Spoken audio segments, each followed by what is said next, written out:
What up, Space Fam? Goes in here from AnimeUproar, and I'm back at it again to discuss the latest, craziest chapter of Dragon Ball Super. I said last time that I've gotten hooked on the latest arc, and this chapter keeps the hype going, so make sure to stay tuned for that. If you do enjoy seeing these monthly Dragon Ball Super reviews and want to keep them coming, the best thing you could do is channel the God of Destruction within and destroy that like button until it's blue. If you haven't, be sure to subscribe, and this is crucial, hit the Noti Gang bell, or you will miss future Dragon Ball Super videos. And while you wait for the next chapter to drop, feel free to check out our Dragon Ball Virgin podcast, where my friend who never watched Dragon Ball and I are covering the entire Dragon Ball story from beginning to end. We started with the OG Dragon Ball series, and we just got to Dragon Ball Super last week, which I'm very psyched about. Link to that is in the description. Now, without further ado, let's jump into it, spoilers and all. The title of this chapter is The Heater's Plan, and this space crime family is definitely full of surprises. You gotta give them credit where credit's due, but more on that in a bit. First, we continue with Whis training Goku. Remember, Whis is training Goku in Mastered Ultra Instinct, while Beerus is training Vegeta in Destruction. We start out with some comedy as Whis asks Goku what's the decisive difference between him and the Angels. And we all know you can't expect Goku to get these things right, but he tries and guesses that it's the Halo thingy. As I've been rewatching the entire series from the beginning for the Dragon Ball Virgin podcast, I've really gotten a newfound appreciation for the comedic moments like this one. I absolutely just love Goku as a character and personality rather than just as an epic fighter. Whis doesn't just correct him, but knocks him with his staff first before telling him that the difference is that angels are always in the Ultra Instinct state, while Goku is equating Ultra Instinct to a transformation. Whis says that while his heart is calm, his body should move on its own no matter what form he's in. I love this focus on tranquility and a seeming oneness with the universe that Ultra Instinct is associated with, and I also love the idea of Goku being able to use it in his normal form. However, I did worry that we wouldn't get to see the cool transformation again, and as if anticipating my concern, Whis says the full transformation will still be used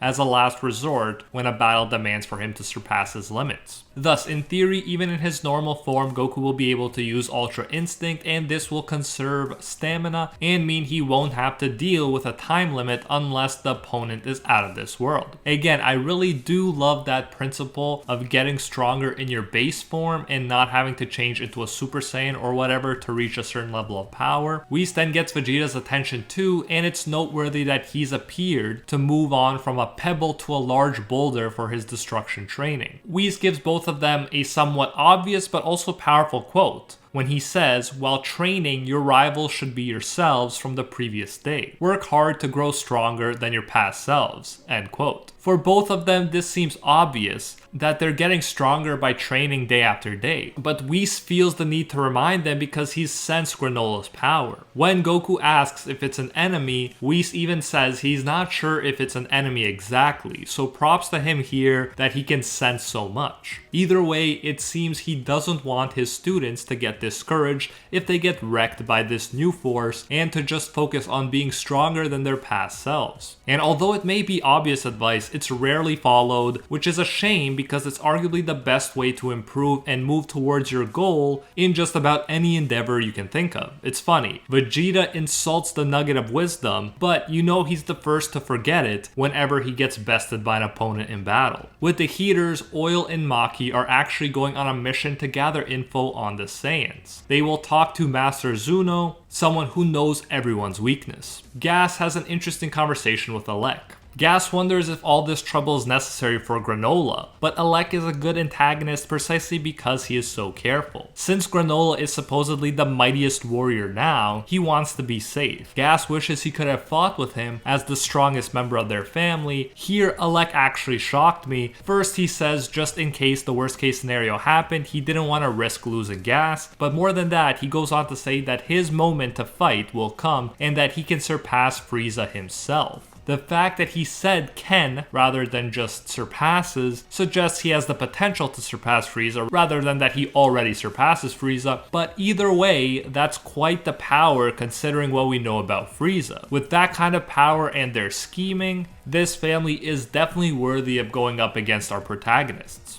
For Elec, his main goal is nothing less than that the Heaters will become the supreme force in the universe. It's an interesting motive and one I prefer to someone just wanting to destroy the entire universe for fun. When Maki and Oil arrive to Zuno's planet, we get a pretty funny situation where Zuno won't answer any questions without the offering of a kiss from Maki. You got Zuno over here picking his nose while Maki is horrified and angered by the idea and wants Oil to deliver the kiss instead, but she's told that Zuno will not accept kisses from portly men. The bizarre scenario definitely got me laughing, and I enjoy seeing the personalities of the antagonists being fleshed out here too. Zuno gets his kiss, and since he likes feisty women, he decides to answer 10 questions. We jump back to Goku's training, and he's doing very well in his base form. He's avoiding Whis' staff with his eyes closed. Notably, he stops the staff with a finger at one point and then balances atop of it on a single foot. You know that's gotta take calmness of heart, and it's impressive to see Goku advancing so much down this path. Even Whis can't help but smile at his progress. Vegeta, for his part, is destroying multiple things falling from a waterfall, including a giant log. He appears to go a bit overboard and angers Beerus, but it's equally impressive progress, and it's nice to see Vegeta and Beerus's completely different dynamic contrasted to Goku and Whis'. Not surprisingly, we find out that Goku's weakness was none other than Chi-Chi, another hilarious, if predictable moment. After being told by Chi-Chi that Goku hasn't been home for months, Maki asks if she can summon him since she's heard Goku isn't one to defy her commands. And as soon as Chi-Chi mentions money running dry, they got her. Maki offers her money in exchange for Goku helping her with a job. The money situation is also a long-running joke that I appreciate in Dragon Ball. Chi-Chi is the practical one who is always thinking about it, while it's the furthest thing from Goku's mind, as he always wants to train for free. It's never a matter of money with him, which is another detail I tend to love about shonen protagonists in general. Chi-Chi gets Bulma to help her call Goku and Vegeta back. Maki presents it so that Granola seems like a villain they have to defeat, and Chi-Chi tells Goku that they're gonna pay him to beat this guy, and Goku needs to do it in order to bring home the bacon now and then. Once they find out that this new villain is supposed to be the strongest in the universe, they realize it's probably the guy the Oracle Fish was talking about, and both Goku and Vegeta can't wait to go and test their skills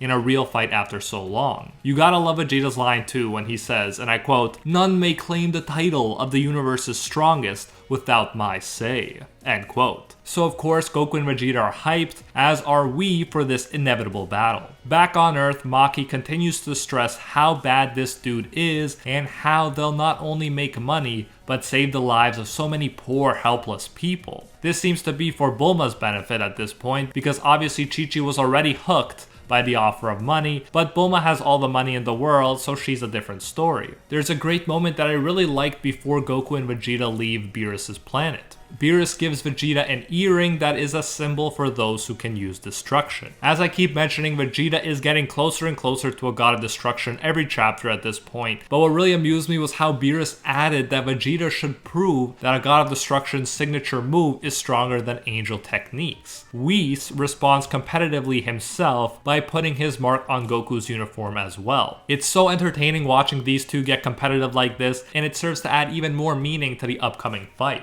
Vegeta does in fact put the earring on, and I gotta say, Vegeta's addition is definitely cooler than Goku's, and I hope he keeps the earring from here on out. Despite all the rivalries going on, Whis tells them that excess confidence may be their doom, again warning them to take this seriously and to be cautious. These guys definitely have a history of letting their power go to their heads, so I hope they actually heed the advice this time, but with Goku and Vegeta, you never know. In the meantime, Maki finds a dragon radar at Bulma's and plans to use it to find Cereal's balls. And we get another funny moment where Chi-Chi gets to shine as she insists that she doesn't want any fancy space money since it's useless on Earth. After being told they'll pay in gold, she lights up again in a great mood. My god, I'm so glad that we get to keep experiencing these awesome characters through the Super series. When the two finally get to Earth, it's nice to see Chi-Chi and Bulma tell Goku and Vegeta to be careful. Vegeta's short Spartan-like response of,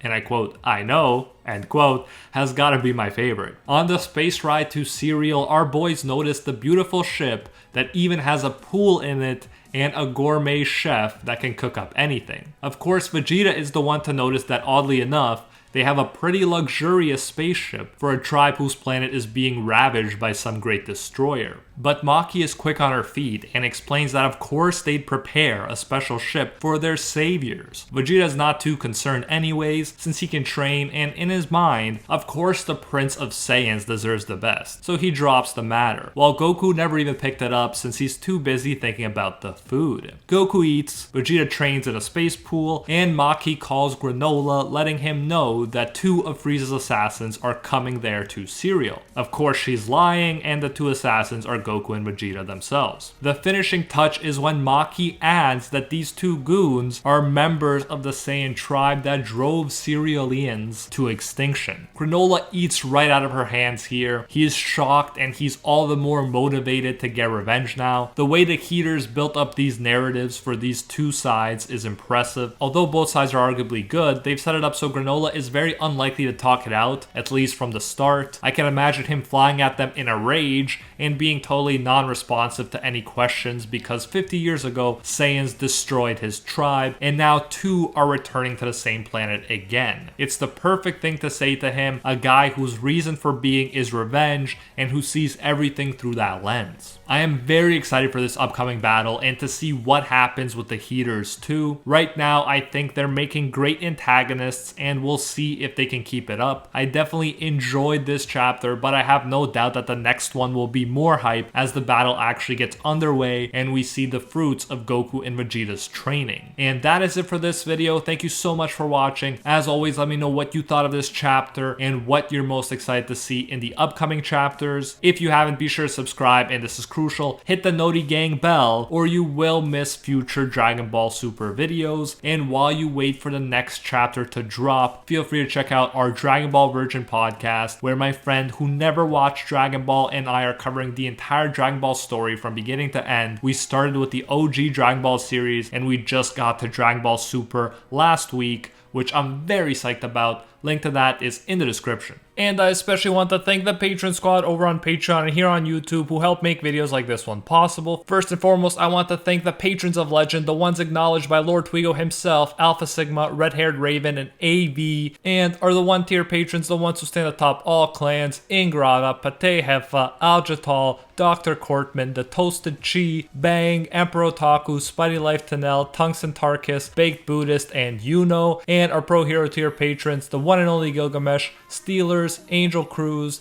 Anatoly Kazatsky, Cricket XP, Rathuin, De Ora, Very Gucci, Alicia Actor, Bonnie Parks, Hinokami and Water, Joanne Garcia, Ted No Ted, iSparky65, Jessica LaFond, Metal Mama, Corey McGowan, Fatboy Games, Deadly Saint, and Soul Rise Slice and Dice. Thank you all so much. If you do enjoy our work, you can support more of it by going over to patreon.com/AnimeUproar and becoming a patron today for as little as $1. If you do so, you'll get your name featured in future videos alongside these amazing people right here, and you'll even get access to our private patron-only Discord where we talk about anime, life, and of course, dank memes. So check out patreon.com/AnimeUproar, link in the description if you're interested. You can also join the YouTube channel by clicking that blue join button next to the subscribe button that you've hopefully already destroyed. So yeah, you can support more content that way if you prefer. Whichever way you choose to support us, you can get the same great benefits. Thanks again, and until next time, see you, Space Cowboys.